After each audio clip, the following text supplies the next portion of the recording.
पंडित जी, एक खबर आ रही है कि आपके घर पे बहुत बड़ी चोरी हुई है। कब हुई है घटना और कहाँ पर हुई है? भैया ये घटना मेरा निवास जयनगर खेड़ा की आर सिंह यादव की प्रसिद्ध गली है, वहाँ से हुई है। और भैया मेरे घर का बेदी लंका ढाई वाली बात हो गई। मेरी खास मौसी का लड़का था जिसने चोरी की है। वो घर में आता जाता रहता था। उसने किसी प्रकार से जो है, उसकी माँ का निधन होने के बाद में कुछ समय वो यहाँ रहा भी है हमारे पास, और उसने किसी भी प्रकार से सब पता कर लिया। और वो कोई गैंग के साथ में मिला हुआ था और हमारे यहाँ रुक जाता था, और जो है उसने इस चोरी को अंजाम दिया।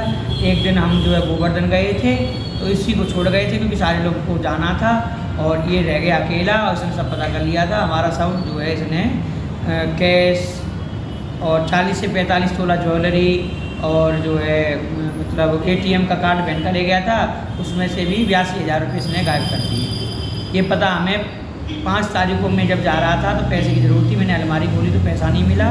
जब पैसा नहीं मिला तो हम 5 लोग हैं, मेरी बहन, मैं, मेरे पिताजी, मेरी माताजी और मेरी चाचा की बेटी मेरे पास रहती है।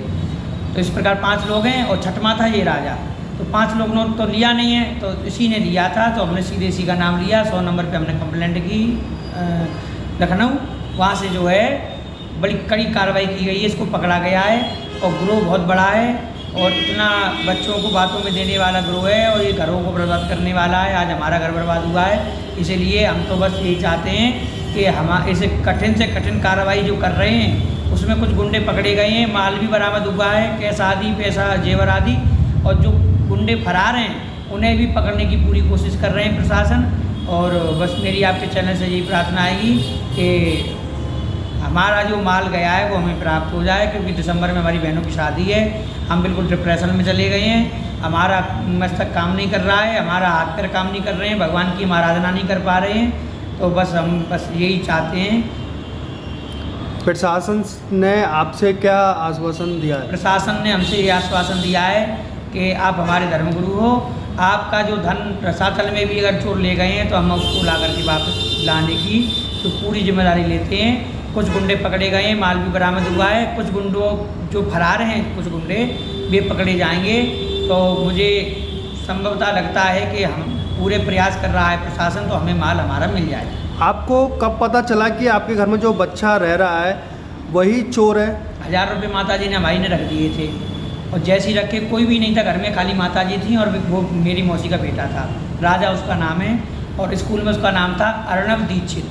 इसकी उम्र 2 महीना कम 18 साल की थी। ये बहुत बड़े गिरोह के चक्कर में पड़ गया है और उन्हीं के कहे अनुसार रिमोट कंट्रोल चलाया गया है। और मैं तो मतलब आपको क्या बताऊं, मेरा मस्तिष्क में मतलब सिर दर्द के मारे फटा जा रहा है सोच सोच करके। हमने किसी का चींटी भी नहीं मारी, हमारे साथ बहुत बड़ा अनर्थ कर दिया। हमारे भाई ने ही अपने ने घात किया है गुंडों के साथ मिल करके। और 1000 रुपये माताजी ने रख दिए थे, कोई घर में था नहीं। और माताजी ने जब देखा तो 1000 रुपये नहीं थे, तो वो समझ गई कि अभी तुरंत मैंने रखे और तुरंत गायब हो गए। तो अर्णव ने ही लिए हैं, राजा ने ही लिए हैं। उसका ही नाम राजा है, उसी का नाम अर्णव है, तो राजा ही ने लिए हैं। तो जब हमने कल तिजोरी खोली 5 तारीख को तो कुछ भी नहीं था। माताजी बोली कि ये हेर-फेर पैसे की वही करता है। जब सारा हमने अपना जो गोल्ड वगैरह देखा तो कुछ भी नहीं था, तो हमने तुरंत ही कंप्लेंट की, और जिससे कठिन तुरंत ही एक्शन लेने के कारण कठिन कार्रवाई की जा रही है प्रशासन की तरफ से।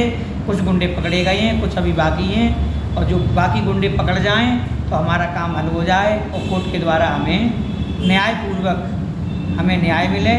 और दंड विधान के अनुसार जो हमारे संविधान में दुष्टों को, डकैती करने वालों को, इन गुरोहियों को जो दंड दिया जाता है वो दंड दिया जाए। कड़ी से कड़ी कार्रवाई हो मेरी मौसी के बेटे पर भी और उन गुंडों पर भी। और हमारा जितना कैश और पैसा और जो हमारी ज्वेलरी और जो गया है सामान वो हमें वापस मिल जाए। बस मैं यही चाहता हूँ।